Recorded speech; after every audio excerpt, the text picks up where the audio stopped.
ロンドン市内のセントジェームズ宮殿で行われたチャールズ新国王の即位新生式。儀式は史上初のテレビ中継が行われ、国民がその様子を見ました。その後、宮殿の即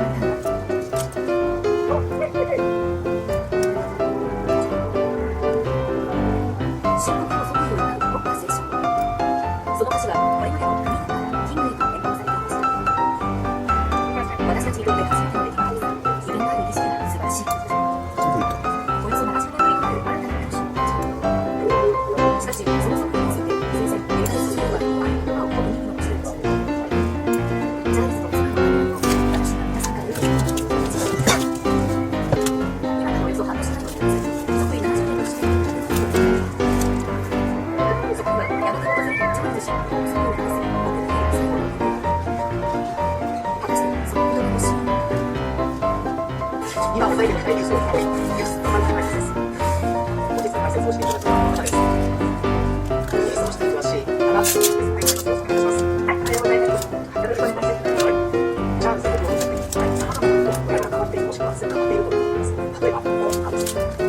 顔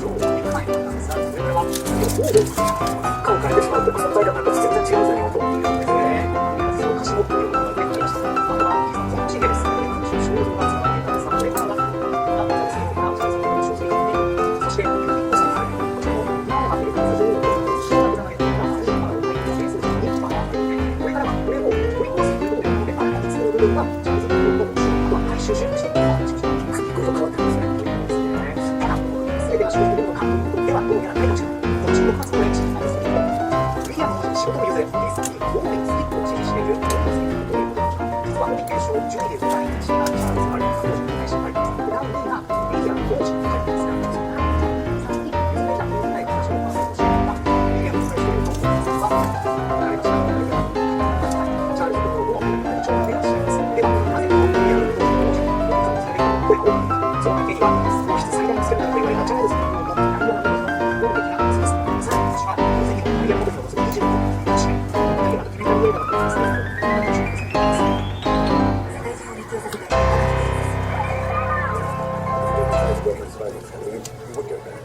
今月末、日本でも公開予定の映画「プリンセス・ダイヤ没後25年にあたる年に向けリリースです。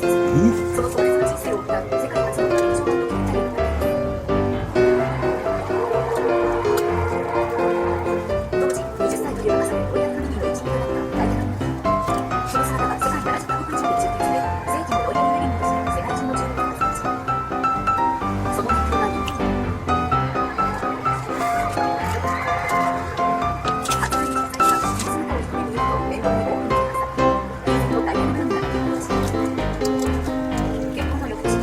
集め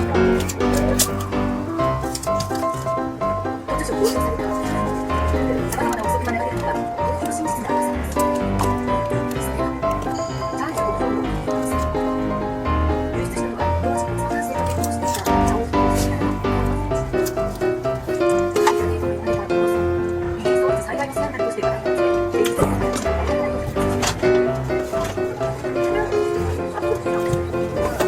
した。その熱狂は日本で音声をませんでした。こういった言葉が聞こえてきました。君の知らない中でいらっしゃい。相手の女性が現在再現しました。ありがとうございます。で、この関東には当時別の男性と政治が婚姻中ではないですが、まず実際に世界がこの音声を受けることでした。真相はどうな西のフィンガーだと思うんですけどね。ただ正直当時にその衝撃を受けたんですよ。大きかったですね。大阪ゲームだったら限られたところで、ちょっとなんか自分でそこが見つけたら汚いと大体なんだと思うんですね。出会いは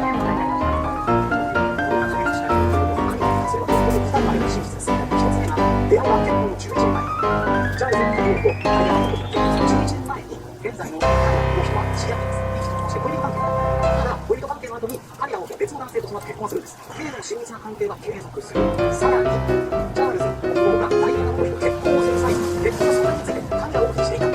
どうなんだろうというところで非常にざわついた言われてこちら。これがチャールズと本人の天気での暴露ですが、ダイヤの人についてチャールズにこう言っていました。私は今までダイヤの愛したことは一度もないと知っているし、じゃあなんで結婚したのか。結婚は4つの彼氏に移住させられる。そうですね。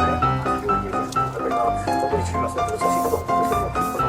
一生懸命結婚をさせられたから愛された方もそうですけど、大変そうですね。ちょっと父さんのせいにしてしまいましたね。何も次のものを忘れないというプレッシャーがあったから、70年間結婚したというような言い方になってですね。時間的に行きましょうということで、チャールズの方ですね、これは大使を帰るということで、ここは演習に出てますので、新作を探しました。それは何か皆様そうですかということで、お方々でまたこう、取り組んだわけですけれども、それはやっぱりチャールズの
自身が実践生活をしている事業、環境問題に非常に造形があって関心を寄せられているということで、果